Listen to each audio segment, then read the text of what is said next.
Amb la creació de la Berta i el seu robot m'he encarregat de tots els aspectes escenogràfics de l'espectacle. Amb altres aspectes, com el vestuari, les il·lustracions, les projeccions, m'he dedicat a acompanyar-los i a aportar tots els meus recursos, però en col·laboració amb altres professionals molt bons, com la Puri, com el Leo, de vestuari, etc.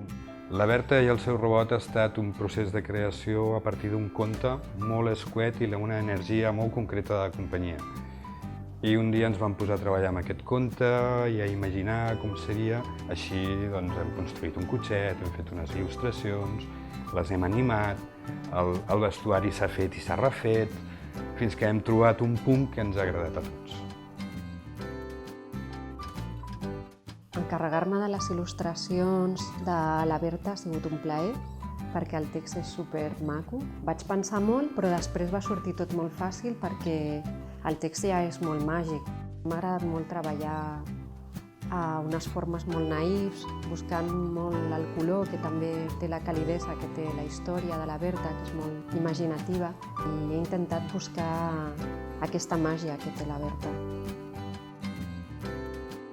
Hem intentat representar tot aquell món interior que té la Berta, una nena molt petita, amb tot el món de les projeccions, que seria tot el seu món interior, i el cotxet, que seria concretament el seu món de jocs. Espero connectar amb els nens, que els nens gaudeixin de la Berta, que és una obra xulíssima, i que s'ho passin molt bé.